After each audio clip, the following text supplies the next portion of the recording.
We've been working our way through the 1993 action-packed Hall of Fame set. It's a set full of history and information, and the physical cards are really high quality, especially for the 90s junk wax era. It begins with these different subsets before getting to the base cards. Now, we have videos on the first 10 cards. That's a subset called one-on-one. They pair Hall of Famers up with each other, kind of compare them. They have a theme sometimes. Then we looked at the next 6 cards.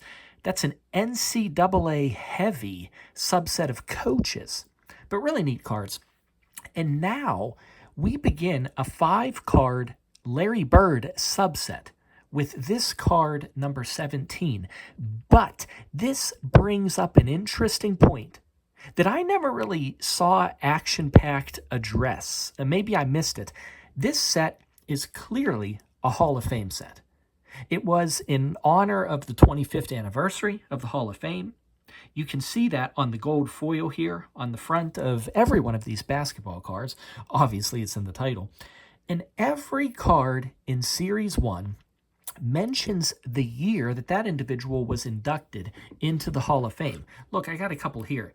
This is from the one-on-one subset. And it's this final bullet point on every card. Elected to the Hall of Fame in 1987. That was Walt Frazier. Or, like, here's one of the coach cards. John Wooden. Hall of Famer, elected as a player in 1960 and a coach in 1972. But there on the bottom, every one, Hall of Fame in the title, Hall of Fame on the gold foil in the front. Every card would mention this except the Larry Bird cards. And for a good reason. He wasn't in the Hall of Fame yet. That wasn't going to happen until 1998.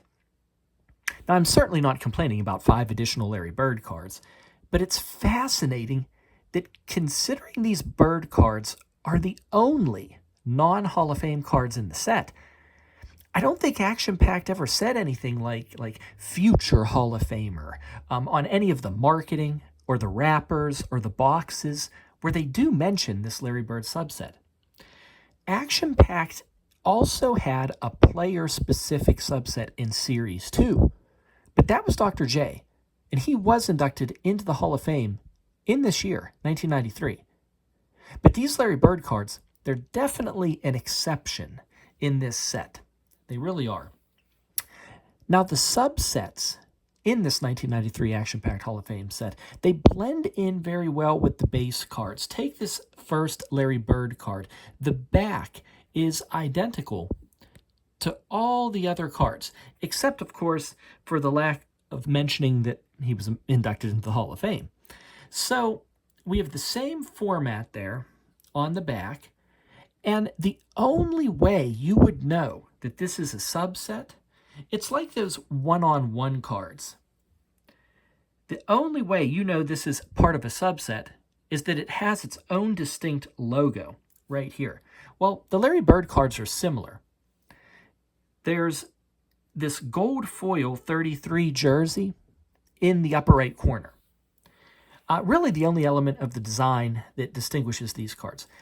Very appropriate, though. Very appropriate, because it was this year, 1993, that the Celtics retired his number.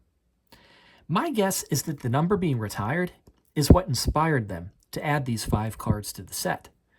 This is mentioned on the back. See, Celtics retired his number 33 in 1993. It was that year. This first Larry Bird card, it gives great summary highlights for his whole career. If you really want to look at him, I mean, feel free to pause if you want to read through them. They cover a lot for just a single card, including his Rookie of the Year, his 3 MVPs in a row, membership on the Dream Team. I want to point out one thing, though, but before we go. Notice here that his 649 three-pointers allowed him to rank 4th all time. This is 1993. Well, it shows just how much the use of the three-pointer has grown since the 90s. Those 649 three-pointers, I looked it up right before this video. He's now number 321. 321. I mean, that's just a lot more of a use of the three-pointer than here in the mid-90s. Amazing drop. Now, this Larry Bird subset, the other 4 cards, they're not so much like an overview of his whole career. We're going to look at them later. They focus around a theme, and the information on the back is in paragraph form. So we're going to call it short, leave this card for now, especially since we will continue with this subset in the future. But I just thought it was important to point out this first of the only 5 cards in 1993 action-packed Hall of Fame that feature a player who wasn't in the Hall of Fame at the time. I just think that's a neat little piece of trivia. Only cards in the set like that. Hey, if you don't mind, subscribe and collect with us at Cataloged Clutter. If you want something just a bit different from other videos that might look at amazingly expensive cards or PSA 10s or box breaks, well, on this channel, we're just building sets 1 card at a time, and we're just enjoying and studying each and every one of them. Doesn't matter how common they are. We'll talk to you later. Bye-bye.